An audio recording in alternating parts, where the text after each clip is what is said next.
went to Jesters of Middle-earth, where a group of comedians tried to destroy the One Ring. The troupe settled in to get a good night's sleep before meeting Gandalf the next day. Dell was afraid, so she slept on the floor in Tyler's room. Tyler realized he could only sleep when he was wrapped in the dead ranger's cloak. Guy struggled to fall asleep because his newly acquired darkvision wouldn't let him have total darkness. And Adam found nothing interesting about the silver tree and stars ring he took from the dead ranger, so he went right to sleep. The next morning, Guy's hair was longer, Tyler was beefier and brandishing a broken sword, and Adam had clearly become a dwarf. Are these strange changes going to keep Wet Change safe? I doubt it. The internet? It's us, your friendly neighborhood. If your neighborhood is Middle-earth, Jesters of Middle-earth. Dell is off this evening. She sends her love. She's not here. So, once again, like Llewellyn St. Clair in The Simpsons, I will be playing the part of Del Borovic this evening. God, Llewellyn St. Clair. Enjoyed by all, Tyler. Oh, man. Yeah, so allow me to recap our adventures, and then we will get down to business to defeat the Huns. Last week, we managed to get Dodge taking shadow from puppeting a corpse. We dumped the corpse of the elf after much thought and much care behind a dumpster, as you do. You found your way to Jimothy McGristle's public house. It was a recently opened tavern in Bree. After some negotiation with him, you were able to secure rooms for the evening as well as food. Over the course of the night, some of you had very interesting dreams, and there was some fun developments there. Also, bad shit went down at the Prancing Pony. You weren't there for it, but it seemed like you were, because I just wholesale stole Peter Jackson's cutaways, and they worked great.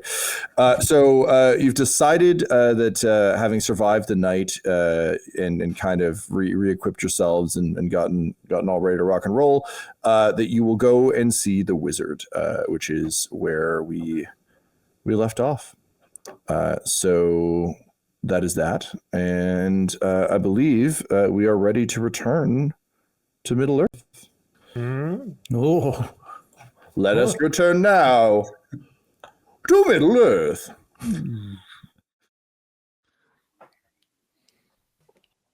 Well, we talked about how bad the streets of Bree look at night, and I gotta tell you, they are not better in the gray light of morning. And it is indeed the gray light. This is one of those kind of like, you step outside into like just a vaguely grayish sky, like the sun is up somewhere, but like there's just a solid line of clouds. My Pacific Northwest friends will know what's up. Just like there's just kind of it's just glum. It's glum outside. But Yolo told you all that he was supposed to meet a wizard, and look, if a wizard's going to show up, you gots to go meet that wizard. So you are on your way now back to the Prancing Pony. I did want to ask how you want to approach the Prancing Pony, though, because obviously you fled last night in a bit of a flurry. It's been, some time has passed. You escaped the mobs that were out hunting for Yolo. But you're also not fantasy people, despite being an elf, a dwarf, a ranger, and a Dell. So what's your approach? How do you want to do things? So before this is me talking, guys. Yes. Before anything, I'd actually like to just chat with the guys to like get a plan going. And first things first, guys, folks. Yeah. Mm-hmm. Does anybody have a toothbrush? I didn't brush my teeth, and it's been days. Like I've just been using my nails, and it's disgusting. Like I have I don't have anything either. Also, guys, really? That's probably not good for your nails, says Dell. No, I know, and I've been washing those nails and like random cups of brown I've been finding, and I need a better system than this. Like, I don't want to use all of my water because I like to drink some of that. I don't trust the water here. You just use your finger, like don't use the nail, but just use your finger and kind of like rub it. It's kind of like a camping tactic, but even camping, you can bring a toothbrush. Yeah. Well, I mean, I don't think we really prepped ourselves for a trip. We definitely did not. Right. What about coffee? Anybody find any coffee? No, I don't think they've invented coffee yet. I don't know. Maybe Jimmy McGristles has coffee. I don't know. Maybe. Guys, I don't want coffee though. Like, if we're talking with other people, I don't know if you've noticed, like, people. You want coffee breath? Everybody has like butt breath here. Well, it's really bad, and I don't want to have that. I feel like if we have clean mouths, that will make for better transactions between us and other strangers. Put us in a better light. Raises a hand and says, "Yeah. Okay, first of all, we had toothpaste in the kit backstage, so I feel like I kind of did my part of this. But second, if everyone has bad breath and we have good breath, won't that be bad for? Won't that make everyone look at us weird? Because they've got to all be used to it, right? If they all have the butt breath and we have good breath, then won't that immediately identify that we're not from here? Well, but we're not from here, right? Like, we could be from a town or village like 5 villages over where they're known for having like from the clean mouth province. Clean mouth province. We want to blend in, right? We don't want to stand out because yesterday people were trying to find us. So I think we should, I don't know, stink them up a bit. Maybe we can go gargle something bad. Guys, no, I have sensitive teeth as well. I need a system. I'm saying this. I know this is secondary to everything right now, but it's actually going to become a problem if this keeps up. It's actually okay. Good morning, good morrow, fair travelers. I hope you had a wonderful evening.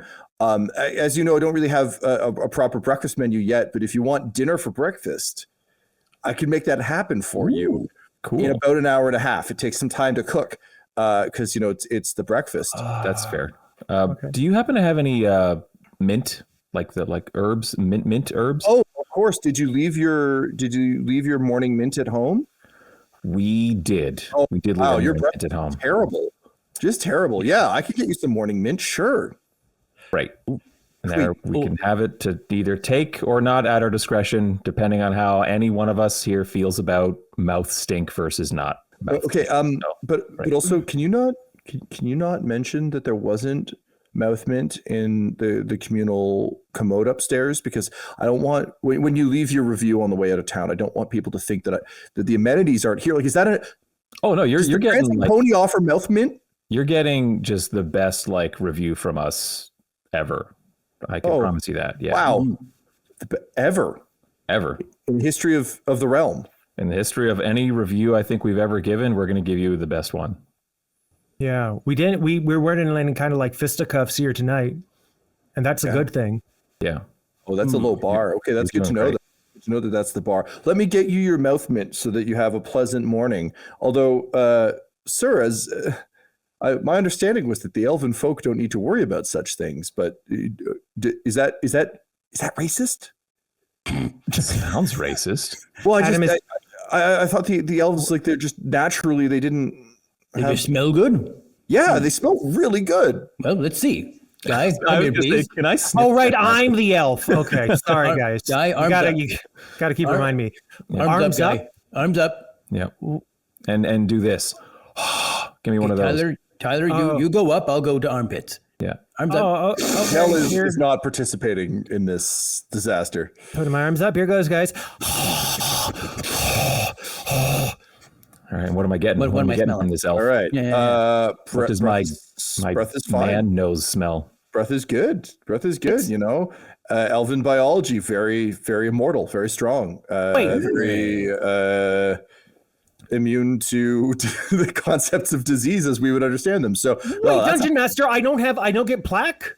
Well, I mean, you plaque can build up, but I don't think if you're immune to diseases, I got to imagine you got some healthy ass gums. I'm immune to diseases? You don't know that, but I'm telling Guy the human this, not Guy the elf. Okay. But Guy the elf can draw whatever he would like from that conclusion. Now your pits are a different story. Those are some healthy pits, which means they are stanky. They're not doing what it should be doing, and deodorant doesn't exist here. But that is definitely a stink everyone has just acclimatized to. Your breath smells fine, Guy, but I could smell your armpits from here. So Yeah, your pits are bad. I was sweating a lot. I bet mine are okay though. I hear dwarves are actually quite cleanly. What's give me a sniff? that? What do you mean you hear that? Well, you have you ever watched Snow White and the Seven Dwarfs? They don't look smelly. Isn't there one a dwarf called Stinky or something? I don't know. I don't think there's a stinky. Yeah, go ahead with some history checks. Let's You do sure it. you don't want us to try and name the 7 dwarves right here and now, Tom? I would prefer that, Tyler. You're right. Go ahead. What do we got? We got My history is pretty. Wait, what is history? happy, Yeah, duck, yeah, grumpy, yeah, sleepy, yeah, dopey. yeah. Sneezy and bashful. Oh, Yeah, so there's no stink. There's no stinky dwarf. So you're right. I guess you don't smell. Dopey definitely smells though, like for sure. maybe his ear smell. Okay, so maybe you stink.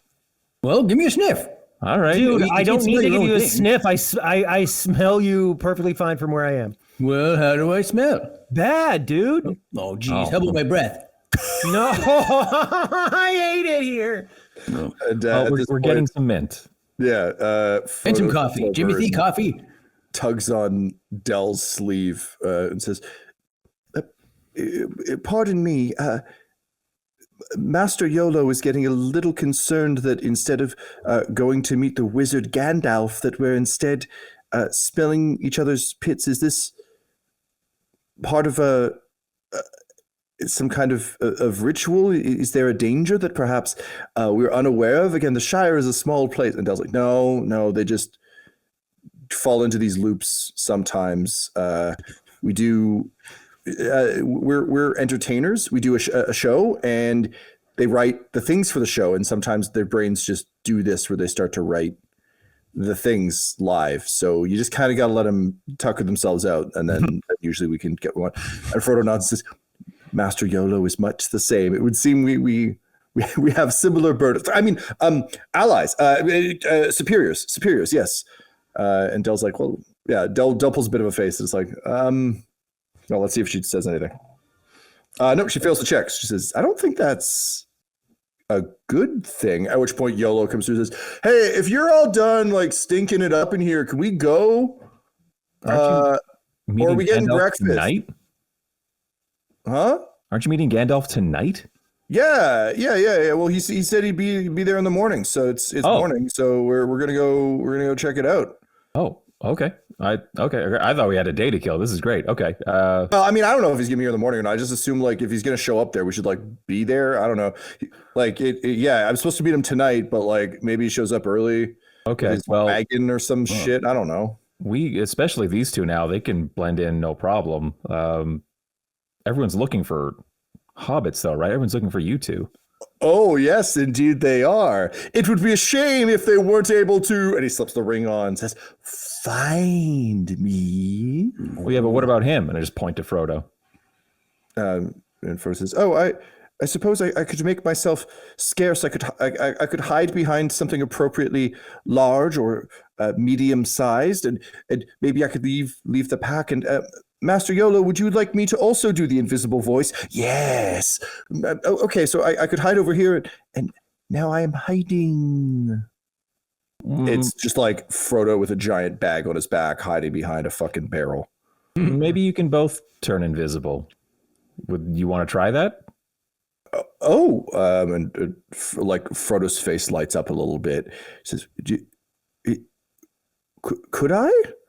Maybe. I mean, if the clothes that Yolo wears turn invisible with him, if he wears clothes big enough that there's room for you to get in there with him, why couldn't you also be invisible under his clothes, for example? I'm going to take off the ranger hood that I have with like the cloak and stuff like that. I'm like, this is for a full grown man. And I say, "Yolo, I can't see you, but if you want to try wearing this, You're right, you can't. it'll be big on you and it'll leave a trail, right?" But Tyler, you're I'll steal asking behind you, but- you're asking Frodo to go in like Yolo's pants? Nope. Just stand behind him with this cape going over the both of you. Like if Wanna try Yolo that? wears the cloak, then the cloak goes over Frodo, and then they're both invisible. That's what I was thinking. Yeah. Oh, You guys wanna okay. try that? YOLO takes the ring off, says, yeah, sure, we can try it out. Yeah, that kind of makes sense. All right. All right, Here, here. Froyo, get under the cloak. That way, if someone tries to stab me, they'll have to go through you, which was the plan all along. And he flips the cloak over, puts on the ring, and you see a cloak with a couple of hobbit feet sticking out from under it. And he says, so, are we invisible? The cloak does not go invisible. It does not. No, sorry guys, it didn't work that way. Sorry. Frodo, you'll just have to hide the old-fashioned way, I guess. YOLO takes the ring off and kind of looks at it, being like, man, I just kind of assumed this thing could do anything, right? I mean, Gandalf made such a big deal out of it. I kind of thought it would work. He's very disappointed in his purchase. Oh. And Frodo looks absolutely crestfallen. He says, I always wondered what it would be like to be invisible. And his eyes drift to the ring. Yeah, me too.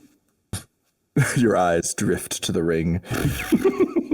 And Del says, all right, well, if we're thinking that maybe the wizard shows up early, maybe we do we just want to go and be early, or do we think that the bad people from the night are still like hanging out there or wandering around?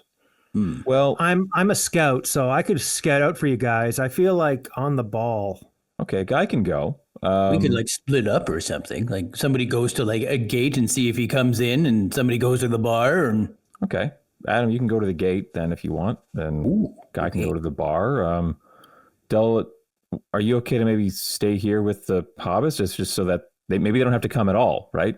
And then we can look out for them. Yeah, that makes sense. I also do I look any different now? Because I don't think I have anything. I don't think I got anything. So if I don't have anything, I don't think I can go out there. I covered it, the first time I took a look at you, so I don't think there's anything. Okay, yeah. Okay, so if that's true, then I just have this bow that I sort of know how to use. So yeah, I can just stay here with the hobbits. I think that's great. Can I actually give Del a quick visual scan to see if she's changed? I know I've already done it, and I'm very. Can we all take a look and just to see? If you're curious, yeah, go for it. No, only me. Wearing a big wizard hat. And That's like, yeah, I can find me. Still nothing to it. Giant Balrog wings off her shoulder. 19 perception. 19 perception. Perception. 18 perception. Well, that's a +1 for me. Got 18 and 19. First roll on my new dice tower, nat 20. Oh, hell yeah. Woo! All There's 20. Gandalf. No, guys, hello. Doom's just down the street. So normally people ask what elf eyes see. In this case, we can see what the dwarf eyes see, and the answer is Del.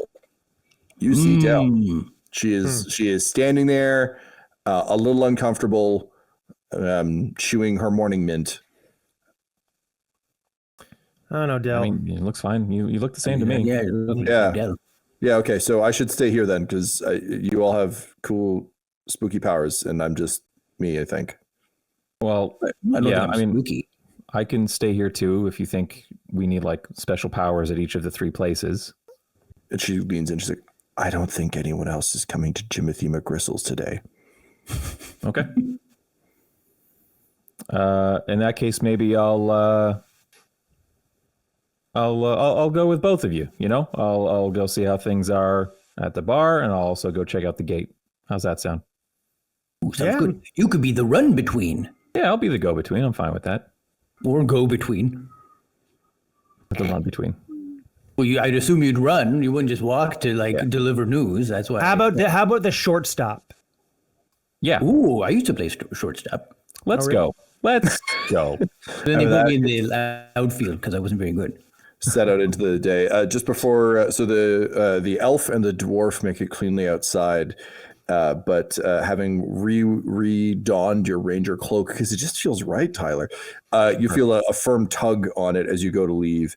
And YOLO is standing there, and he stomps up to you, puts his finger in your face, kind of, but he's short, so it's a very like what's up? Looking up at you, and he says, Hi. Listen. Yeah.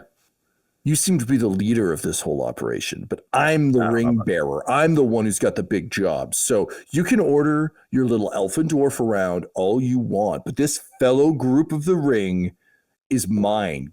Get it? Yeah, I don't want to order them around. I just thought, we were all talking about plans and stuff like that, and sometimes Adam and Guy will like put out a lot of great ideas, and then it just falls to someone to just kind of give those ideas a little bit of structure. That's all. Do my big ass ears hear this nonsense? Yeah, go ahead and roll perception. Guy, what do your big ass ears hear? Perception, 17. Yeah, you hear enough as you walk away. Yeah, Interesting. What's interesting? Oh, nothing. Just a thing I thought of. Okay. Just gonna leave it like that, I guess. Yeah, I don't really like that YOLO kid. Nah, he's a bit of a jerk, but he's like a fun jerk a little bit. You know what I mean? I don't like how he bosses around Frodo, but Yeah, he reminds me of Montana Max from Tiny Toon Adventures. Remember that show? oh yeah. Except if Montana Max wasn't rich, he was just short and had big shitty feet. I remember that. You remember the song? Tiny Toon Adventures. We're all a little loony. And this cartoony, we're invading your TV. Your TV. Okay. Yeah, I know the song. I forget. And now our song is done. That's how it ended. I remember. Incidentally, this is the most accurate Tolkien thing of just like two people go walk 3 feet in any direction and are like, we got to sing a song. Doesn't matter what it's related to. It's got to be sung. Tyler, hurry up. We're going over to the Gandalf band. Oh yeah, I'll be right with you. So yeah, sorry to give that impression, YOLO, but like none of us is really like the leader. Like, yeah, sometimes I like make suggestions on like what to do next, but like other times like Adam is like run like a full show for us, and like Guy has like been like super like organizational and like also like led like a writing room with us and stuff like that, and like Dell is like a boss all the time for like just getting us organized and out the door for shows and stuff like that. Like we all kind of like take charge different times, but you're for sure like the boss of the fellow group. Yeah, because you named it. So Tyler, I'm going to need you to either roll a persuasion if you believe this or deception if you don't after this commercial break. No. I want to know now. So Tyler, what's it going to be? Persuasion. I truthfully do not think of myself as the leader. So and if there needs to be a leader spot and he wants it, he's welcome to it. Great. Roll disadvantage, please. Disadvantage. What, am I not convincing? What, am I not a charismatic fellow? That's a natural 20 followed by a 9 plus. Oh. Plus probably not a lot. Nope. That's a total of 10 persuasion. It's not that you're not a convincing fellow, Tyler. Just something feels wrong about not calling yourself a leader. Oh, it's weird. Get this fucking cloak off of me. So YOLO's eyes narrow and he says, all right, well, listen, there's one thing my dad taught me about the art of leadership. It's to know when to listen to advisors. So if I'm the leader, I want to know what you think my part of the plan should be, because I'm not just sitting around with your butler and my butler. Well, Dell's not anyone's butler. Dell's like our manager. It's stage manager, yeah. Yeah. All right, tomato, man. Like, what's my part? I'm the ring bearer. I'm the most important one here. And you said I'm the leader. So I want you to tell me what you think I should be doing. And if it matches what I'm thinking, then maybe I'll consider doing it. You want me to tell you what I think you're thinking so that you would maybe consider doing it? Yeah, because like I'm going to do what I want to do because I'm a great leader of this fellow group. But like my dad also said, sometimes you have to listen to your underlings. So I want you to say what you think what my part of the plan should be. And then I'm going to think check it against what I'm already thinking. And if it's the same or close enough, then like I'll do it. But like, it's only because I was already thinking of it. So like, what was that? What am I already thinking of? You're probably already thinking that you need to describe Gandalf to us so that we can go look for him and then bring him back here to you so that you don't have to go walking out in the muck in the street and you can enjoy dinner for breakfast at Timothy McGristle's pub and people gathering place. Yeah, I got to write in on the sign today. Yo, shut up, Jimothy. Yeah, okay. No, that is a good plan. I like it because it has breakfast in it. Yeah, that's why I thought of it. Okay. Yeah, that's cool. So Gandalf, he's like an old human. You know how humans kind of get old in that weird way where, you know, when a hobbit turns like, I don't know, in our adolescence, like we're still, by the time you guys are dying, we're just like still chilling. So yeah, he's like gray. He's got gray hair and like a beard. And he's old and he kind of looks like he might die soon. He wears gray a lot. He calls himself Gandalf the Gray, and then he like wears it all the time. So it's not a hard. Also, he's a wizard. Do you know any wizards? Do you have wizards? Personally, no. No? No. Just kind of in like stories. Yeah, okay. Well, like, yeah, he's got a big maybe like Vegas magicians. No. Is that past the Misty Mountains? Where is that? It's in Nevada, excuse me. Okay, yeah, Nevada. I think my dad traveled there. He's traveled everywhere. He's a real traveled guy. He went on a whole adventure. Cool. As I've told you. Okay. Yep. Yeah, no, that's a good idea. So yeah, he has a staff that he walks around with. It's got kind of like a twisty situation going on at the top. And he always speaks in a kind of grand way, but he's got a little bit of a, I don't know, like he rubs you the wrong way. He's not like a warm or charming person. You know, he's just kind of a dick. Kind of seems like he knows more than you, trying to put you in your place, that kind of guy. Okay. And behind him, you just see Frodo like shaking his head. Like looking at me, like eye contact, like no, just like, or legitimately just kind of himself, like, oh man, like this ain't it. Okay. Great. Okay. Well, that's a lot of flavor to kind of just percolate on. So thanks. We'll get out there looking for him and we'll bring him back here.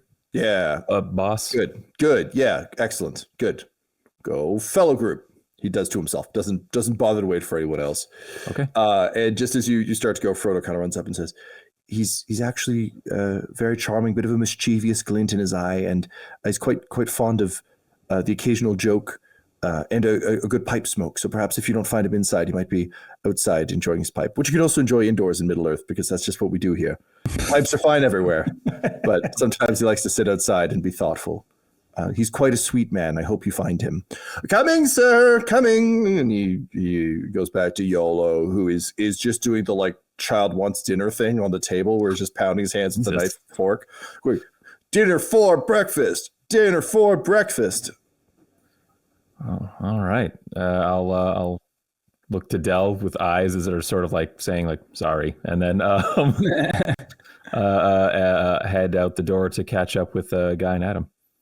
We're all a little lonely, and in this cartoony, we're invading your TV. We're comic dispensers. We crack up all the sensors. Which are now coming from like two different streets because one of you has left for the gate and one of you is headed to the Prancing Pony.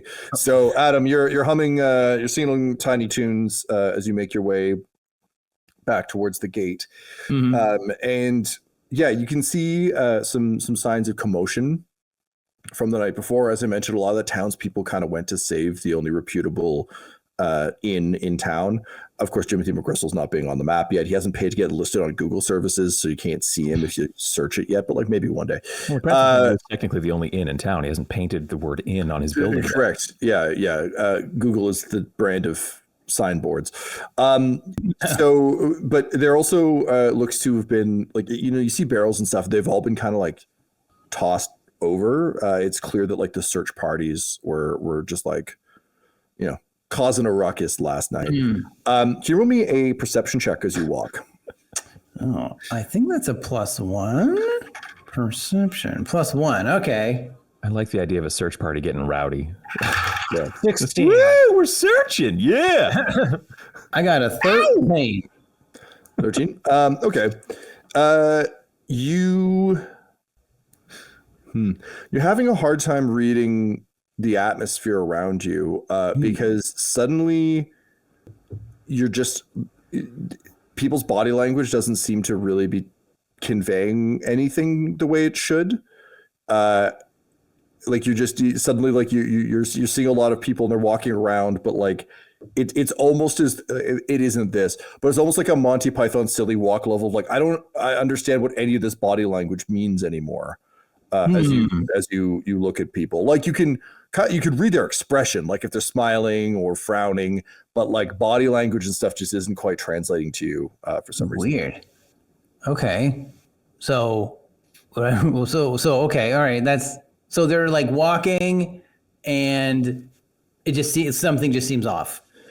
Yeah, or if people are standing and having a conversation, you can't tell from their body language at all what they're doing. Like they're just like standing there. Like, well, what Adam the player can know is that they are doing perfectly normal human things. What Adam the character does not know is that as a dwarf, you no longer fully understand what human body language is because you spend a lot of time underground and with the dwarven clans. So it's not like, dwarven faces are very similar to human faces, but like, crossed arms, a good solid lean, and swinging a mug around. Those all make sense to you, but a lot of the nuance of villagers just standing around doing stuff, it's just like for our camera, they're gesturing normally or they're doing like very human body language stuff. It just doesn't look like anything to you. It looks like they're doing the wrong poses. Oh, weird. Like I'm in the Twilight Zone or something. I'm just gonna I'm gonna just kind of put my blinders on and just try to find the gate. Gotcha. Yeah, you came in through the gate yesterday, so you're able to make your way back easily enough. You arrive, and there are two new gate guards standing there, and they're at a glance. And again, this is a faster glance for you. You can see they're sort of shoddily equipped. Like it almost looks like they threw their clothes on like in a rush. Belt's a bit askew, the tunic's a little like tucked up. The gate is open because it is daytime. No one is coming in or out right now, but the two guards are much more alert than the ones you met. There's they've got spears, not at the ready, but like they're not doing the standing with the spear thing. They kind of have it in both hands. Watching the road. Okay. And I received this description of Gandalf. You did not. Tyler asked for it after you all left. Okay. I guess they never told me what he looked like. Oh, that's a bad plan. Okay. I'm catching up, but I'm not there yet. All right. But Tyler, who are you catching up to? I didn't realize it already split. Yeah, so that'll be on to me to figure that out, I guess. Okay. I know he's a wizard though, so I could say like. All right, be like, good morning, everybody. Hey, you haven't seen a wizard come by, have you? And the two guards turn to you, look at you, and one of them says, "Well met, Sir Dwarf. No wizards have entered. That would be quite a sight to see something out of legend and fantasy wander through our gates." Oh, wizards. Well, why do you say that? Like, are they like dressed fancy or something? Wait, do you? She like leans it, just like, do you think wizards are real? I mean, I was told one's coming here. Oh, like, did you hear one of like the bedtime stories about like Radagast the Brown? Are you expecting he's gonna come in here on a sled pulled by what, like jackalopes or some other mystical creature? That's ridiculous. When I hear, was it Radagast the Radagast Brown? the Brown. I think of the brown juice that was in the bar, and I'm just like, why do they call him that? And I'll just be like, oh, well, some friends of mine are just just were told that a wizard's coming. I know his name, right? Named Gandalf. So maybe I could just hang out here and wait for him. Can you roll me a charisma save, please? Charisma. Oh. +1. 4. Oh. And the guard kind of looks down at you with an inscrutable human expression. Looks to her companion, who shrugs. And because you rolled so poorly, I'm gonna roll. I have to roll for them to see whether they take pity on you or not. Okay, she rolled high for compassion. She leans down and says, "Friend Dwarf, I think your friends may be pulling one over on you. I think they just sent you out here to, like, they're playing a trick on you. Who sent you? Who sent you out here? Was it other dwarves?" No. It's me. And there's Guy, who's my friend, and there's Tyler, who's my friend, and Dell, who's also my friend. And then we met these two other hobbits that we're hanging out with, and the wizard is meeting the hobbits. So I'm here to meet the wizard and then bring them to the hobbits. I see. Hobbits are very playful people generally. Of course, there's, they're not a monolith. There's grumpy hobbits too, but by and large, the playing of a good trick is that kind of stuff happens. But okay, if you said the wizard is meeting a couple of hobbits. Yeah. Are those hobbits that caused all the ruckus last night? There were people just tearing the town apart looking for some hobbits. Oh, I think I know the ones you're talking about. We were hanging out and we saw these two like really mean looking hobbits, and they were just going to town on all kinds of bad things. Wait, where? And she looks at her companion. She says, "Where do you see the hobbits?" Oh, ones.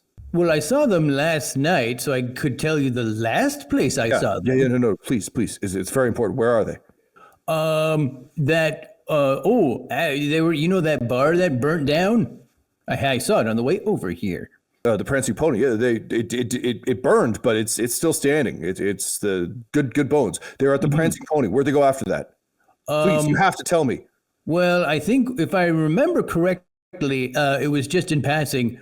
I remember what the one that had he just had all this like blood smeared on his face. He was a real bad guy. And he was like, what did he say? He said, ha ha ha, I'm enjoying this.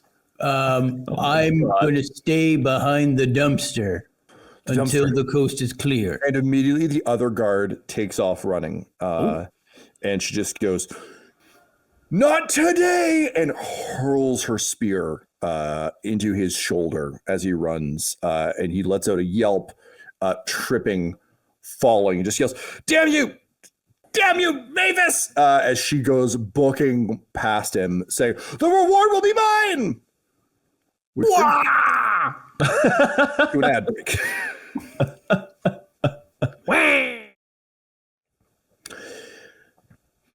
Meanwhile, Guy, you were heading back to the Prancing Pony, which was in flames last night when you all made your deft escape. Can you roll me a perception check, please? At advantage. I'm gonna use your elf IC. Oh, I'm going to use the one that I had last time, but now I'm going to roll it again because I didn't get to use it.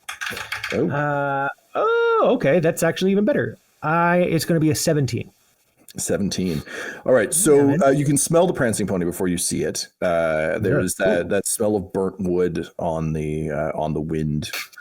But as you come around the corner, you can see that the building is indeed still standing. Certainly worse for the wear. The sign is kind of hanging by a single chain, half charred, half burnt. That said, it does seem like the townsfolk pulling together managed to put it out last night. And you can see there's actually already been fairly considerable recovery done on it, to a point where you can actually see patrons going in and out. It's not good in there, but it is the only place anyone knows about. So, people are in there for their morning breakfast ale, given the conditions of water back in the day. It's the only safe option. So you can see some patrons kind of coming in and out, but it is it looks bad. It's in rough shape. Okay. Well, I'm going to poke my head inside and see if I can find me a Gandalf. All right. So you poke your head into the prancing pony, and you look around for a Gandalf, which again is an amorphous thing in your mind, but you think maybe you'd be able to spot a wizard. What's Guy, just as Guy, the pre-elf guy? What's your touch point for wizard? What's the first wizard that comes to mind for you? Who are you looking for? Yeah, so I mean, the little Lego man wizard from when I was a kid. So just a long beard, probably a pointy hat and billowing clothes. You know, I doubt this guy would have stars all over his clothes because nobody else here dresses that fancy except maybe like Kemet the Forg, but he's an idiot. So, well, he's a nice man. Yeah, so I think I have a rough estimation of what this guy looks like. All right, sick. So yeah, you're looking for Magisto, the Lego wizard, which honestly pretty close to Gandalf. Not a better than most police drawings level of identifiable. Sadly, you do not see you do not immediately see any Gandalf types. You see no Lego men or human men who match that description. But you do see your old friend, Aaron Fudge, who is behind the bar this time. He's wearing an apron that's a little bit too large for him. And you can see him like aggressively scrubbing at the bar when someone walks up and says, "Oh, hey, Aaron, is there a table?" Hey, find one yourself. I'm busy. Okay. I have to get this place back in serviceable condition. So sit wherever there aren't ashes or blood, and I'll get to you when I get to you. Okay. It's just me working here today. So cut me some slack. Spaghetti patootie. The guy says, spaghetti patootie says, "Yeah, I'm making up names for people who annoy me now. So go sit down." And Spaghetti Patootie just like hands up and just mutters to himself as he goes and sits down, like, "Wow, I really wish there was an alternative to the prancing pony in town." Yikes. Sits down and waits. Just wait, Spaghetti. Just wait. Yep. And Mr. Fudge? And he looks up at you, and he has clearly had a night. He's got like rings under his eyes. His face looks a little bit sunken. And he's got a bit of a scowl. God, is that kind of like timid vibe you got earlier? This is a tired, busy man. And he goes, "Oh, yeah, what changed? Welcome back. You left in a hurry last night after I saw you guys. Are you okay?" I'm thinking to myself, oh, okay, so I still look relatively close to what I looked like before. I just have blonde locks, and this guy obviously the square of your face, aside from ears and hair, still Guy Bradford. Okay, cool. Yeah, sorry about that. It got crazy when there was that whole fight, and we had to flee. Quite frankly, we felt a little in danger. I understand, but the good news is the danger has passed. Whatever bad omens descended on this house of ale last night, I think we're out from under it. And it was not without a cost. I'm the only one who works here now. The owner, he died last night. So this is my place now. So I'm kind of feeling the pressure a bit, but I, as the new proprietor of the Prancing Pony, I think I need to make it up to you and your friends. I need to show you that this is a good place, and also the people need to see that this place can be trusted. So please, if you want to stay, I'll make you. I know you didn't care for the brown last night. You don't need to perform. You don't need to like put on a show. If you want to, you can. But if you just want to stay here, please, I'll put you up in. We have 2 cleaned rooms that can house all of you. You can stay for free. I feel like I owe you one. You know. Oh, that's really nice, Mr. Fudge. I'll run it past the gang. I'll let you know. We actually just stayed at this place, Jimothy McGristle's, just around the way last night after the fight broke up. The fucking dish boy? Big guy? Yeah. That guy worked here. Oh yeah? For a little bit, yeah. And he broke a lot of dishes. That guy's running his own inn. Yeah, this isn't the thrust of this conversation I actually wanted to go down. I was actually wondering. Sorry? No, you go ahead. I'm sorry. Customer's always right. No, that's okay. Well, you know, sometimes. Sometimes right, yeah. Sorry to be so pressing. I'm just wondering. Here's a favor you could possibly do for me. Do you happen to have an itinerary of who might have a reservation here and what time somebody might be dropping by? He looks left and right and leans and he says, "You're talking about the wizard, right?" Gandalf? Yeah, you guys were talking about needing to. Yeah. He's supposed to get here tonight. I saved, and he holds up like a burnt ledger book that I will add has writing in it. Unlike other ledger books you have met recently. He says, yes, yeah, he booked a room for him and those two hobbits that were in here causing shit. Right. That's all in the books. He's supposed to be here today. I mean, it's his reservation. And I don't know, like the owner used to talk about Gandalf came through here not irregular. Like we saw him from time to time. Yeah. And he always said he shows up exactly when he wants to and means to. So he'll definitely be here tonight. So if you guys want to like get away from McGristle's and you know stay somewhere proper, we've got the rooms right upstairs. You can hang out up there. You don't even need to come down here. I'll bring you up whatever food and drinks you want.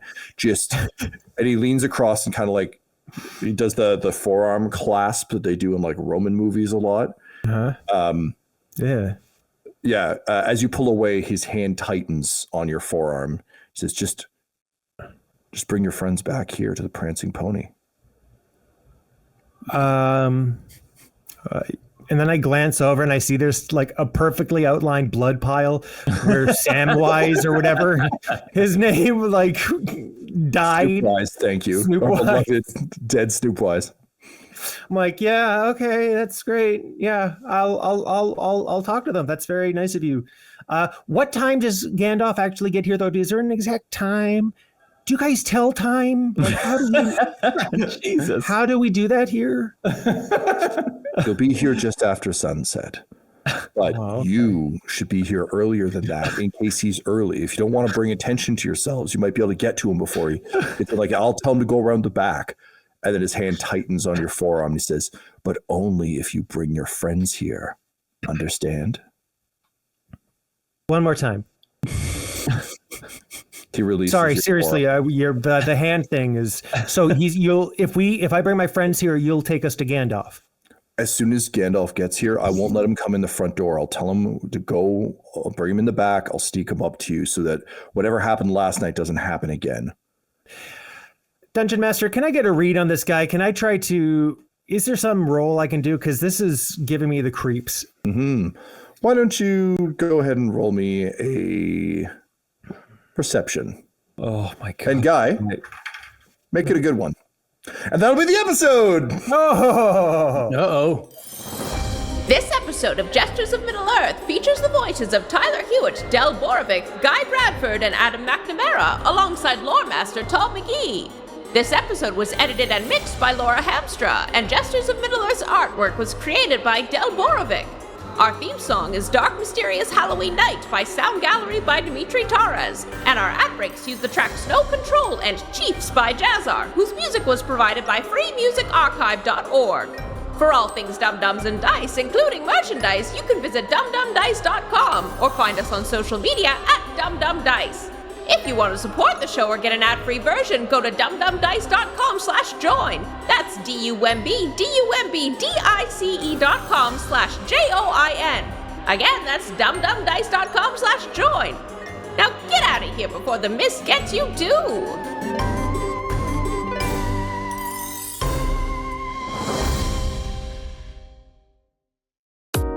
Dum Dums and Dice has to give a special thank you to the supreme beings of our Patreon at this time: George Dolby, Gavin and Abby McDonald, Grandma Likes D&D, Alan, Stabby Stranger, Alarain Okapi, Madre de Gatos, Garbo Ape, Sam Schaefer, Waffle Marine, Dia de los Hoodless, Squishy Werewolf, Funky Head, Accent Therapeutic Services in Florence, Kentucky, Lale, Jordan Oliver, Richard Wright, Brittany Fenwick, Megan Werner, A Man Out of Time, Curtis at FingerTechRobotics.com, Your Homeboy Bones, Ellis Hatch, Odigenous, Kai Koa, Squire Solaire, Sandy Sassy Pants, Amira Lockhart, James Molina, Nick Hemsing, Alex LaFountain, Mickey Blake, Seth Cambron, Corpse Knight Silver, Adamir 101, The Dankler,